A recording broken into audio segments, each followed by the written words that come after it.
Allahumma salli wa sallim wa barik wa an'im ala sayyidina wa habibina wa syafi'ina wa maulana Muhammad sallallahu alaihi wasallam.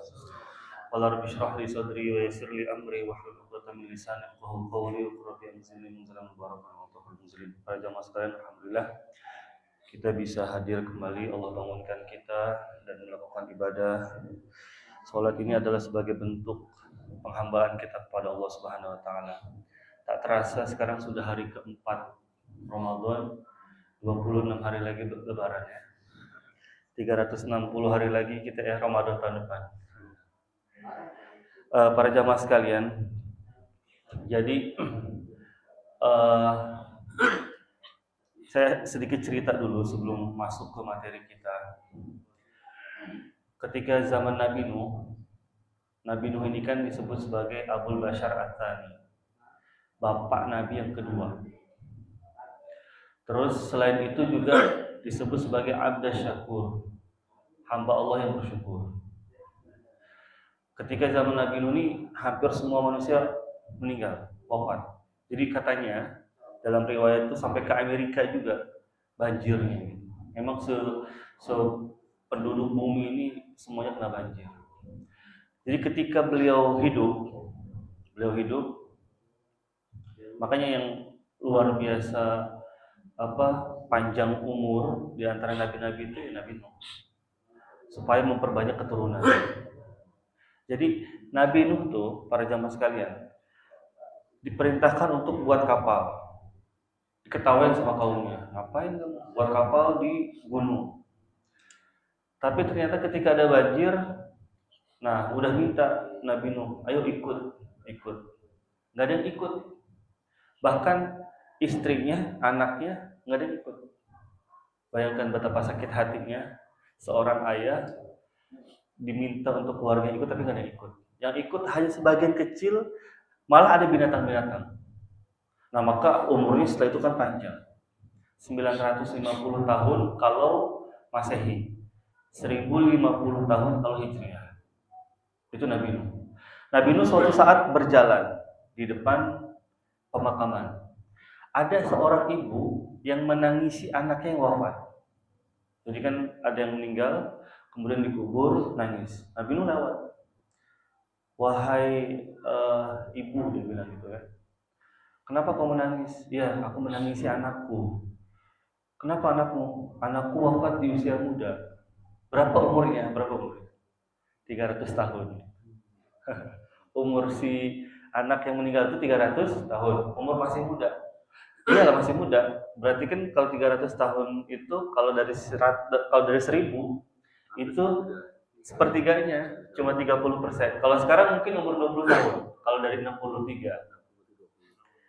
Nah, terus ditanya, oh anakku wafat umur 300 tahun. Iya wahai Nabi Nuh, kata dia. Tahukah kamu, kata dia, nanti itu akan ada suatu zaman yang umur cuma 60 tahun, paling tinggi. Hah, dia kaget. Benar? Iya, 60 tahun. Dan tahu kamu apa yang mereka lakukan? Pasti banyak ibadah, cuma 60 tahun. Kata Nabi Nuh apa? Enggak. Justru mereka tuh lalai. Mereka tuh cinta dunia. Mereka berlomba-lomba untuk memegah-megahkan rumahnya. Hah, gitu kata si ibu. Iya, bahkan mereka udah cinta dunia dan melupakan akhirat.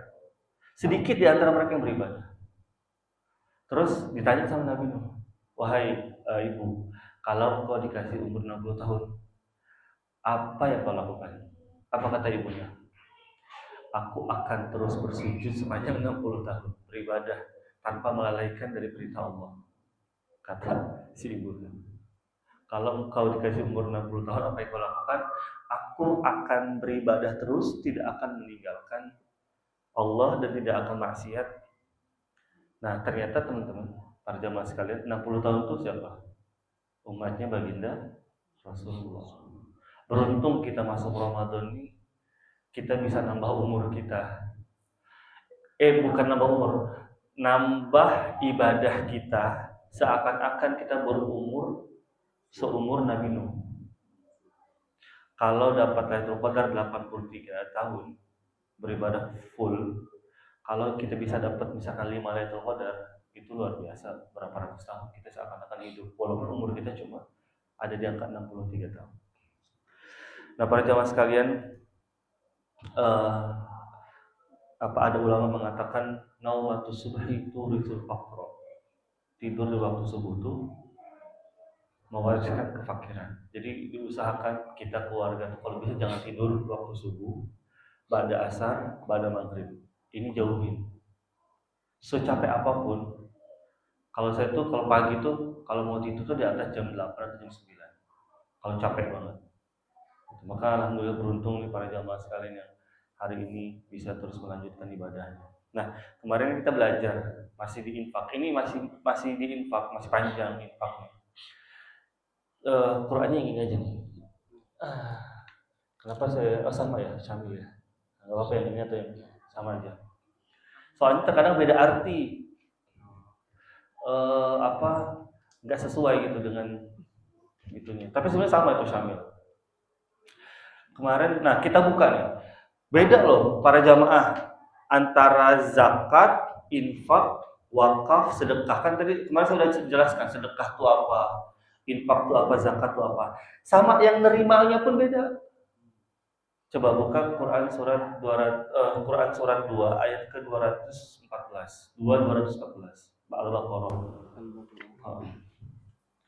214. Nah, ini kita bahas nih. Jadi jangan sampai kita salah. Oke, kemarin kan ada yang nanya, kalau sama keluarga bagaimana? Boleh, ngasih zakat ke keluarga boleh. Tapi yang penting bukan tanggungan nafkahnya. Bukan ke anak, bukan ke bapak, bukan ke ibu. Itu tanggungan nafkah. Ada? 214. Artinya aja. 214. Bismillahirrahmanirrahim. Ataukah kamu mengira bahwa kamu akan masuk surga? 214 atau 215? Juz 2. 214 atau 215? 214. Yas'alunaka madza tunfiqun. 215 ya? 215, bukan 215.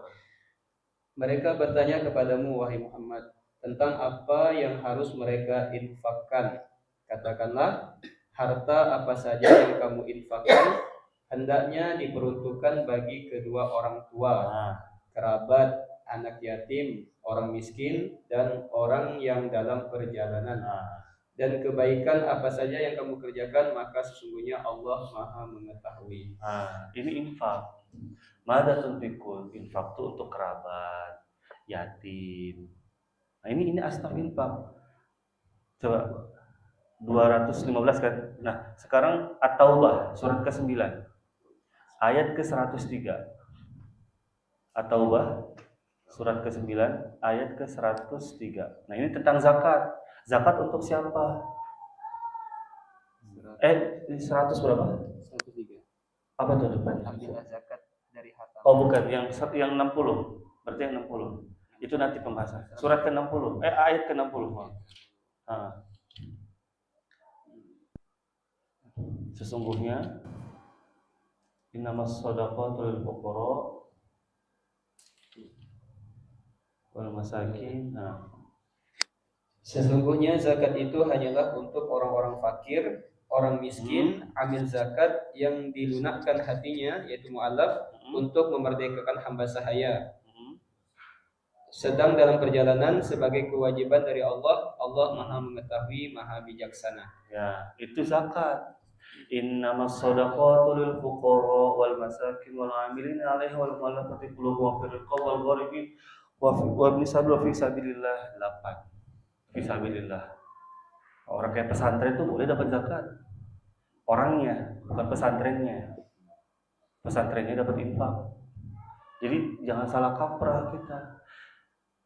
Kalau kita salah ngasih zakat, berarti kita zakatnya salah apa benar? Diterima atau sah atau enggak? Enggak sah. Kayak contoh, kita sholat zuhur di waktu maghrib, bukan jamak. Bener nggak? Kan syarat sahnya sholat kan masuk waktu sholat. Makanya sholat subuh itu sholat yang nggak bisa digabung dijamak dengan sholat manapun. Ya kan?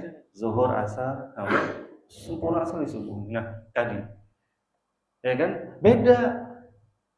Infak sendiri, zakat sendiri gitu. Maka kemarin zakat untuk MBG. Nah, ini apalagi gitu kan? Kurang dana. Semua non muslim. Ada nggak boleh non muslim. Orang kaya ada di situ, anak-anak pejabat, anak bahdil ada di situ. Ya kan? Anak Gibran ada di situ. Nah, itu jadi beda antara zakat. Nah, sekarang nih saya kemarin kan cerita kan, ada orang mau jual pokoknya 5M. Nanti kalau saya udah kejual, saya akan sedekah wakaf ke sini. Saya akan belikan masjid ini. Nah, ini buka lagi 57, 957, ayat ke-57. Masih atau 57. Ayat ke-57. Tadi kan 60, nah atas berarti sebelumnya. 57 ada. Maaf 75. Kalau 57 yang untuk ini. Nah, baca ini Allah nyindir 3 ayat isinya. Isinya 3 ayat. Dan di antara mereka ada orang yang telah berjanji kepada Allah, sesungguhnya jika Allah memberikan sebagian dari karunia-Nya kepada kami, niscaya kami akan bersedekah dan niscaya kami termasuk orang-orang yang soleh. Allah kasih karunia, katanya, ya Allah, aku berjanji kalau kamu kasih karunia aku akan bersedekah. Nah, baca istilahnya. Ini Allah sindir nih. Ketika Allah memberikan kepada mereka sebagian dari karunia-Nya, mereka menjadi kikir dan berpaling dan selalu menentang kebenaran. Ya kan? Bukan kata saya, kata Allah. Dari dulu tuh udah disindir. Nah, yang paling bahayanya ayat selanjutnya. Ke-77. Maka Allah menampakkan kemunafikan dalam hati mereka sampai pada waktu mereka menemuinya. Sampai menemui Allah dikasih kemunafikan. Karena mereka telah mengingkari janji yang telah mereka ikrarkan kepadanya dan juga karena mereka selalu berdusta. Itu kan kata saya, itu dari dulu Allah sudah sindir. Janji tapi ketika dapat. Nah, makanya hati-hati ketika kita lapang. Maka saya bilang kemarin kan, kalau kita sempit, ketika kita sempit masih inilah dekat sama Allah, kayaknya kita tuh usahakan untuk kita bersedekah, tapi ketika lapang malah bagi-bagi keluarga doang, yang fakir miskin nggak dapat. Nah, ini ayat ini Allah. Jadi di dalam Al-Quran itu ada dua macam pelit. Pertama bakhil, kedua syuh. Ini beda. Kalau bakhil untuk diri dia enggak, untuk orang lain pelit. Itu bakhil. Contoh, untuk diri dia beli tas, beli mobil, tapi untuk orang lain dia nggak mau, dinikmati hartanya oleh orang lain. Itu bakhil. Kalau yang syuh itu nggak mau dinikmati oleh dia, sama nggak boleh dinikmati orang lain. Itu syuh. Maka hati-hati bapak-bapak, kalau di rumah tuh ada Tupperware, dipakai. Jadi jangan dipajang doang. Ibu-ibu juga, kalau di rumah tuh ada kayak kita beli sesuatu, itu dipakai. Kalau istrinya meninggal, yang mati istri muda lah. Ya kan? Dipakai. Itu ada bagus ya. Dia udah pusing nih jangan dengar ayat ya. Aja. Gitu. Jadi gitu para jamaah sekalian. Syuh itu nggak mau dinikmati oleh dia, nggak mau dinikmati orang lain. Ada. Bapak saya tuh pernah cerita, temannya tuh, kalau hartanya banyak, lagi nyetir nih, bapak saya nyetirin dia nih. Kalau kayak ke rest area, itu ke tempat yang paling murah. Ada kopi nih, kopi Starbucks, kopi kenangan. Tapi dia makan tuh minum tuh apa? Kopi kapal api. Kita makan ini aja ya, nggak usah banyak lauknya. Duitnya, mobilnya tuh dulu Mercy kan bagus banget dulu. Itu tuh syuh, nggak mau dinikmati. Ibu-ibu juga terkadang banyak mau kena, bilangnya nggak perlu mau kena. Yang dipakai mau kena itu terus udah ada tai nyamuknya. Asiralat ya kan. gitu. Nah itu tuh bahaya tuh. Kalau udah ditampakkan kikir, bakhil, syuh, apalagi syuh tuh, itu ngeri syuh. Makanya sebenarnya orang yang nggak mau sedekah itu bukan bakhil lagi, tapi syuh. Kalau bakhil kan kita ngasih, kita nggak mau ngasih orang kan, nggak mau dinikmati, itu bakhil. Tapi syuh nggak mau dinikmati juga oleh diri sendiri. Sebenarnya orang yang nggak mau sedekah, yang pelit itu sebenarnya dia syuh. Karena apa? Ketika kita bersedekah, kebaikan untuk siapa? Balik ke siapa? Kan semua kebaikan, semua amal soleh yang dilakukan oleh ibnu Adam, anak Adam, itu dilipat gandakan. Ada yang 1 kali 10, ada yang 10 kali 7, ada yang 700 dan lain-lain, sampai nggak terbatas. Kan gitu kan? Nah berarti dia nggak mau kebaikan untuk diri dia, berarti syuh. Hati-hati tuh. Ya, maka ini bicara zakat itu luar biasa macam-macam. Bicara infak juga gitu tadi. Nah, maka di Ramadan dilatih emang. Kita paksa mau mengeluarkan ini, mau ngasih buka puasa, mau apapun itu akan kembali kepada diri kita. Kalau kita udah biasa berbagi, mudah berbagi. Nah, ini berarti kita ngikutin apa yang Allah perintahkan, la'allakum tattaqun tadi. Gitu. Nah, ini kan untuk diri kita nih yang ngasih. Nah, gimana untuk yang nerima? Nah, buka 57. Yang 57-nya.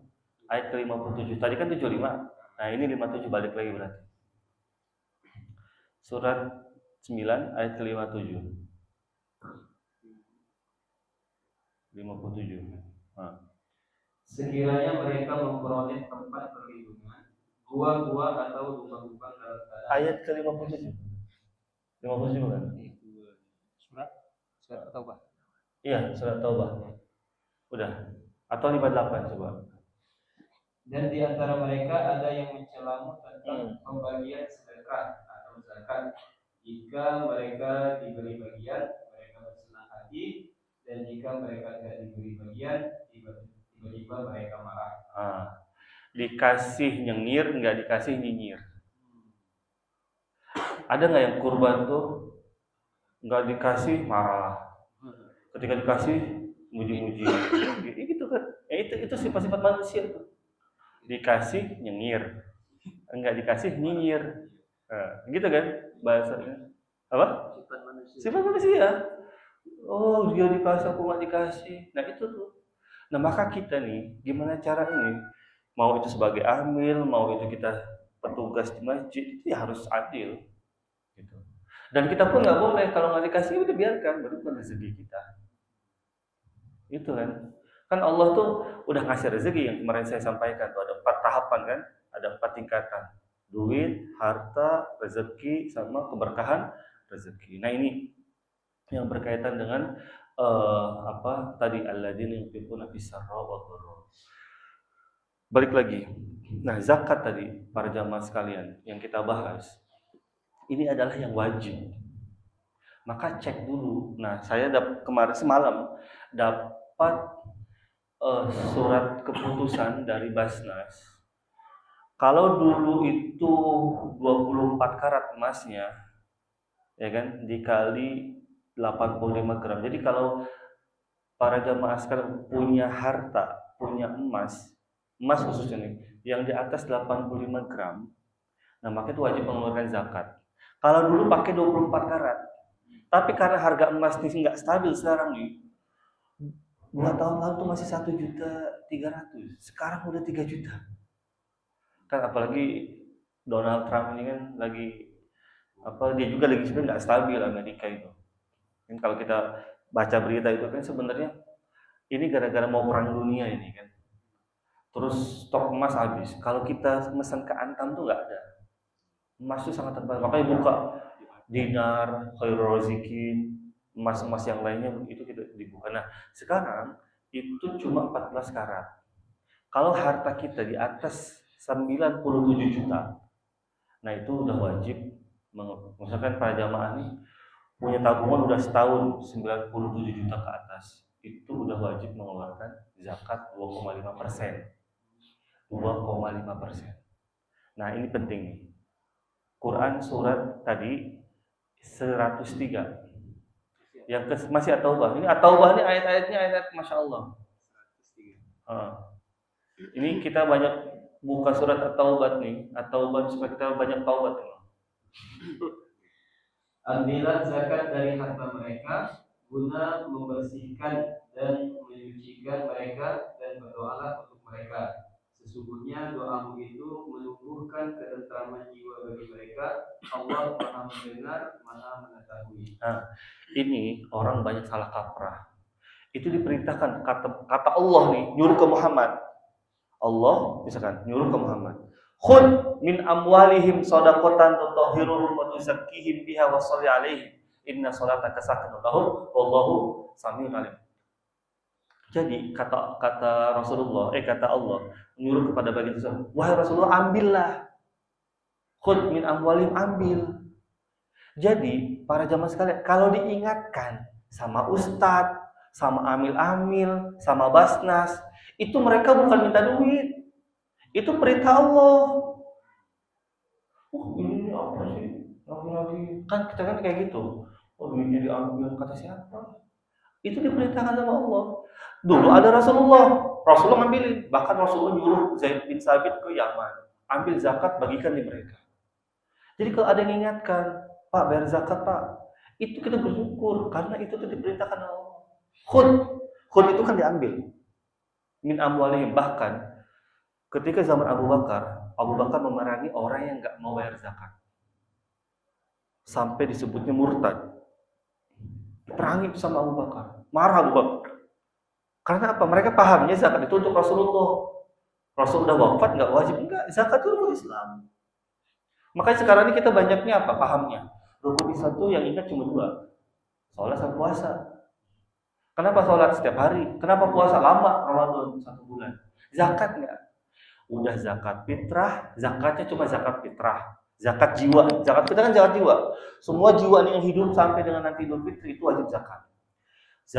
Udah yang bayar setahun sekali, dan bayar cuma zakat fitrah, bayar beras yang paling murah, yang beketu, yang bau, yang patah-patah, harusnya yang dimakan. Iya.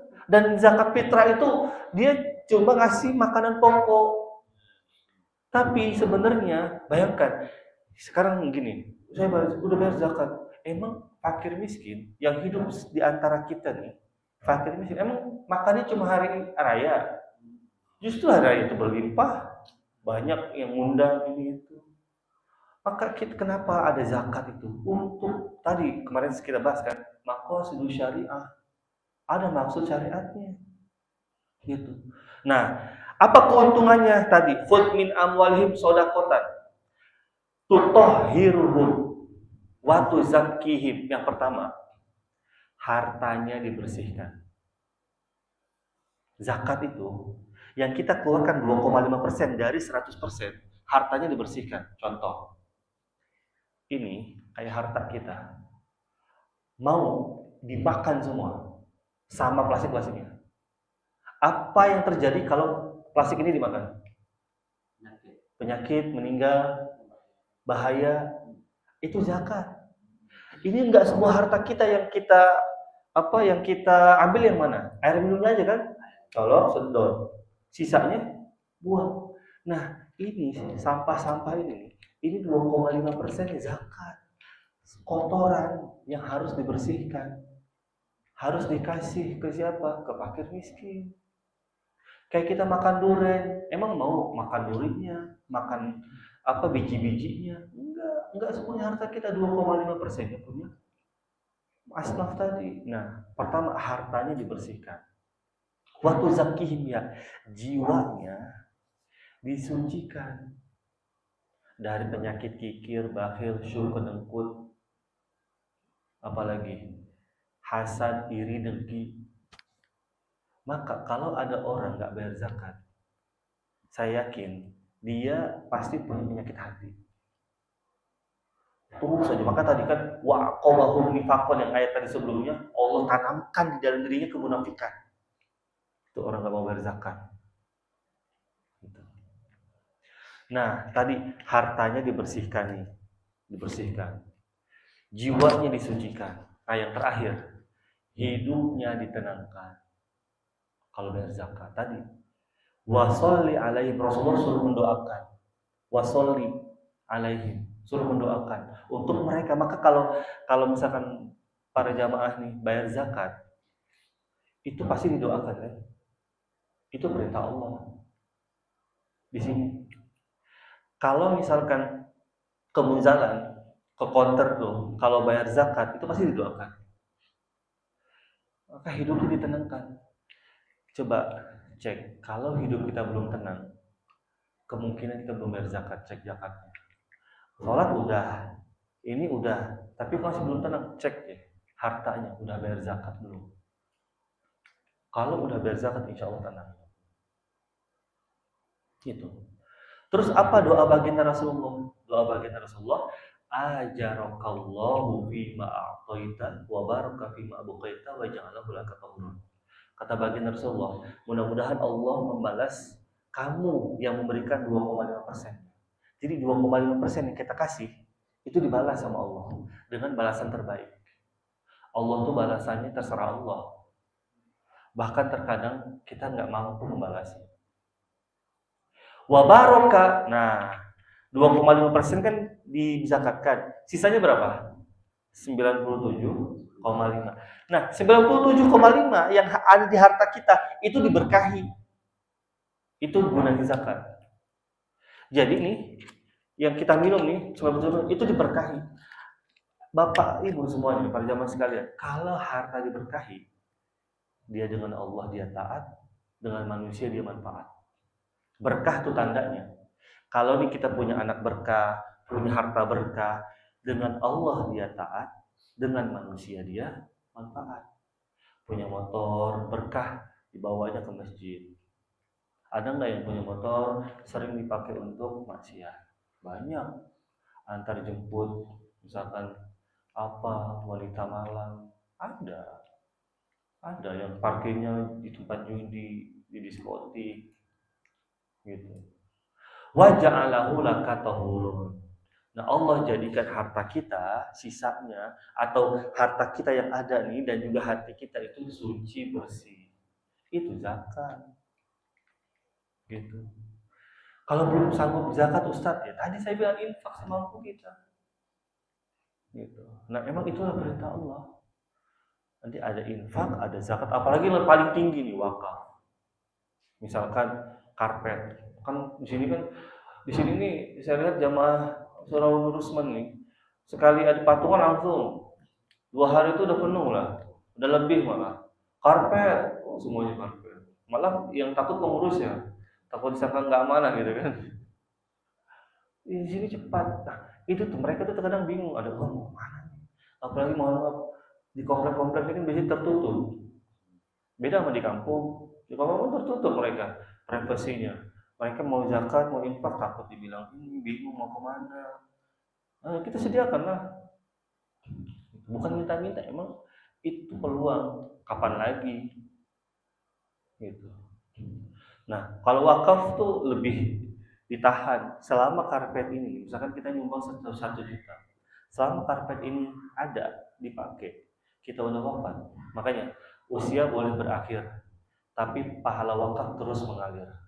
Usia boleh terputus, tapi pahala wakaf mengalir terus. Nah, itu tagline-nya. Jadi wakaf tuh gitu.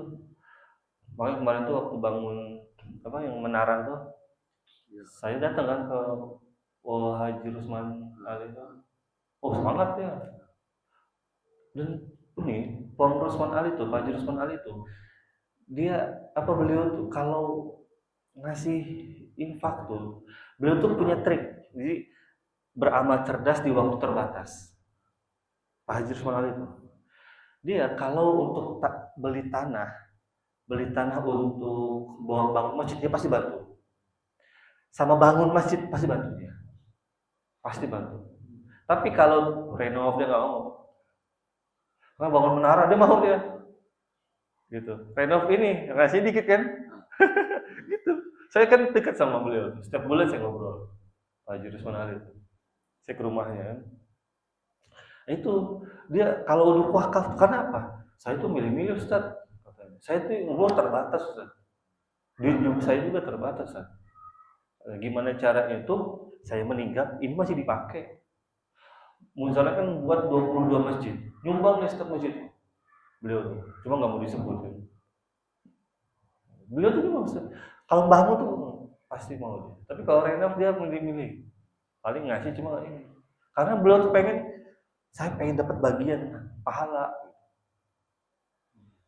Itu luar biasa. Nah, cuma kan emang terkadang ada yang mohon maaf, yang lembaga-lembaga atau yang nggak amanah gitu kan ada. Cuma ya nggak usah fokus ke situ. Yang penting kita ini udah nyalurkan. Itu dosa-dosa dia. Makanya kalau kata Ustaz Lukman tuh yang memberi, yang ngasih, yang memberi itu lillah, harus lillah. Yang mengelola harus amanah. Yang menerima harus qanaah. Lillah, amanah, qanaah. Itu 3 kesadaran dalam kita berinfak. Kalau dikasih cuma segitu daging misalnya setengah kilo, ya udahlah qanaah, menentukan titik cukup. Ini udah nggak ini nyumbang, udah nggak mau kurban, tapi gilirannya minta kepala, minta buntut, minta kaki, kan nggak tahu diri. Minta itu, gitu kan? Udah apa minta buntut, minta dipasakin lagi. Itu kan minta disujam kata siapa? Satu teman. Nah itu para jamaah sekalian. Jadi beberapa hal yang kita bahas. Beberapa hal yang kita bahas mudah-mudahan bermanfaat. Insyaallah nanti besok kita masuk ke yang kedua. Tadi kan MB, mudah berbagi. Nah, ada yang kedua nih. Yang kedua apa nanti besok? Ya, ini saya singkat-singkat sengaja supaya gampang dihafal. MB, mudah berbagi. Nah, jadi bukan hanya di Ramadan. Goalsnya ini kan ala-ala takut untuk 11 bulan ke depan kita mudah berbagi semampu kita. Jangan dipaksakan ya. Jangan juga kata Ustaz Adam suruh infak punya keluarga di rumah cuma punya uang 200.000 disisakan 20.000, jangan juga gitu. Kan sedekah terbaik juga untuk keluarga gitu. Jadi jangan, kata Allah tuh wattaqullah mastata'tum, bertakwa kepada Allah semampu kita. Jadi jangan sampai juga kalau kita bertakwa meninggalkan keluarga misalkan, atau kita juga menelantarkan keluarga, jangan sampai kayak gitu. Allah nggak memerintah. Apa yang Bapak tahu dari ayat la yukallifullahu nafsan illa wus'aha? Apa yang Bapak tahu? Apa artinya maksud ayat itu tuh apa? Sesuai dengan kemampuan. Apa maksudnya itu? Tentang apa tuh? Apa? Kan yang orang banyak tahu la yukallifullahu nafsan illa wus'aha itu kan Allah tidak akan memberikan cobaan di luar batas kemampuan. Itu kan yang banyak ustaz-ustaz, saya nggak menyalahkan, itu betul. Tapi sebenarnya yang paling betul, yang paling benar, kan Quran itu kan diturunkan bisa untuk banyak kemaslahatan. Jadi bukan hanya untuk satu, ini aja nggak boleh. Turunnya ketika zaman Rasulullah ada kejadian tertentu, tapi penggunaannya itu untuk semuanya, untuk kemaslahatan itu. Nah, dari la yukallifullahu nafsan illa wus'aha, kalau saya baca hampir sebagian besar tafsir, Allah tuh tidak membagi dalam rangka menjalankan syariat. Kenapa sholat subuh 2 rakaat? Ya Allah tahu hambanya mampunya segitu ketika subuh. Kenapa sholat tuh? Kan Rasulullah sholat tadinya berapa? Berapa waktu? Berapa? Ada yang bilang 100 dalam satu hari. Kemudian turun lagi 50, turun lagi 20, turun lagi 10, terakhir 5. Itu dalam rangka la yukallifullahu nafsan illa wus'aha. Jadi syariat yang Allah kasih nih, zakat kenapa 2,5%? Karena Allah tahu umatnya baginda Rasulullah nih, ada yang pelit, ada yang perhitungan, dikasih cuma 2,5%. Ada yang kedengkut, cap garam tuku gitu kan. Gitu. Jadi ada Ramadan, kenapa puasa tuh kenapa dari subuh sampai maghrib? Kenapa? Ya karena mampunya segitu. Ternyata sumu tasihu. Berpuasalah kamu, maka kamu akan sehat. Itu Masya Allah diteliti sama peneliti dari Amerika. Langsung masuk Islam. Puasa tuh. Karena lambung ini selama 11 bulan digerus terus. Nggak berhenti. Sekarang dia berhenti. Maka dia ada apa sih enzim-enzim gitulah bahasanya, saya nggak tahu di kesehatan tuh, yang ternyata dia memakan dirinya dan itu buat kita sehat. Itu syariat. Ada nggak yang puasa sampai dengan 1 hari yang nggak ada? Allah tuh, Masya Allah, syariat Islam tuh, kalau kita pelajari tuh, kenapa nih? Sholat nih, saya kemarin belajar. Sepanjang apapun, para jamaah sekalian, kalau sholat, posisinya gini yang diajarkan Rasulullah, kan kebanyakan kita sholat gini kan? Coba bapak-bapak sholat kayak gini, sholatnya panjang misalkan as-sajadah, saya yakin pasti pegal. Tapi kalau sholatnya gini nih, ininya lurus, terus bahu kita sepanjang apapun, mau 1 juz nggak akan, coba nggak akan pegal. Karena ini yang ditumpu yang mana? Ini, iya, gini. Kuat, mau kayak gimana pun, gitu. Ini saya kemarin belajar, ada ustadz yang ngajarkan gerakan sholat. Ternyata baik untuk kesehatan. Gini nih, ini kan muter ke kanan. Nah, kalau kita nih sakit, diare, nah itu posisinya harus kayak gini, diginiin coba, pasti ini akan mampet. Tapi kalau kita kalau susah BAB tuh sembelit, nah itu ke sini. Jadi ini nutup, kalau diare ditutup, kalau ini dilepas. Itu Islam kayak gitu. Maka kenapa? Iya, gitu kan, nutup kan berarti kan dia supaya enggak diare terus kan. Terus ya gini aja lama aja terus. Terus ini kayak senam, ruku.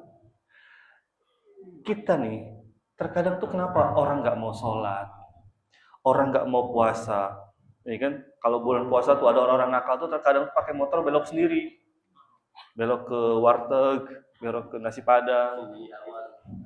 Itu tuh sebenarnya. Jadi yang saya tadi katakan, Allah tuh tidak pernah membebani syariat. Ada nggak sekarang bapak-bapak yang merasa terbebani oleh syariat? Syahadat dari kecil udah syahadat kan? Kita ini dari kecil emang ada syahadat? Nggak ada kan? Kita udah Islam dari kecil, gitu. Sejak lahir tuh kita udah Islam. Sholat cuma 5 kali yang wajib, dan itu istirahat. Lagi kacau nih pikiran, saya tuh pernah tuh lagi pusing kerjaan nih, mentok. Allah panggil, Allah Akbar, di refresh dulu dari kesibukan. Asar, sebelum kita mengakhiri, kita datang ke Allah lagi. Maghrib, ketika kita capek, udah selesai kerjaan, sebelum kita tidur, sholat isya. Tadi syahadat, salat, puasa malah sekarang anak-anak tuh, ada nggak berita orang puasa sampai meninggal? Nggak ada. Dan bedanya gini, kalau kita dikasih puasa sama Allah, tapi kalau orang Barat nih, karena karena puasa, ada yang meninggal ketika dia puasa. Misalkan sekarang kan ada yang puasa, misalkan ada yang meninggal, bukan karena puasanya dia, emang karena udah ajalnya, baru subuh. Gitu. Ada nggak yang puasa dia kena mah? Nggak ada. Mungkin dia salah makan ketika sahurnya. Itu unik sekali. Hah? Makan ini mie gacoan. Nah, orang non Muslim nih, Buddha, Hindu, Kristen, kalau mau tenang, kalau mau sehat, mereka puasa. Islam nggak usah, mereka ini udah syariatnya. Nggak usah mereka. Jadi kalau pengen ada kan umat Buddha, umat Hindu, Buddha itu kan karena dia ada bertapa, dia puasa cuma minum doang. Nah kita tuh udah dikasih Ramadan sebulan penuh. Apalagi ada puasa Senin Kamis. Itu Rasulullah subuh tasih berpuasa apakah kamu akan sehat? Tanya ada orang yang panjang umur. Salah satu amalannya apa? Dia panjang umur sehat udah 80 tahun. Apa amalannya? Puasa. Puasa. Haji pun jika mampu. Itulah la yukallifullahu nafsan illa usaha. Allah tidak akan membebani syariat kecuali di luar kemampuan dia. Ada nggak orang yang misalkan, maka salah kalau kita ibadah terlalu membebani kita. Jangan. Itu tapi di zaman dulu terus karena kesempatan gitu. Dan maksudnya gini, boleh kita ibadah ini itu ya harus gitu. Itu karena mendekatkan, tapi jangan sampai juga kita nih sampai menyiksa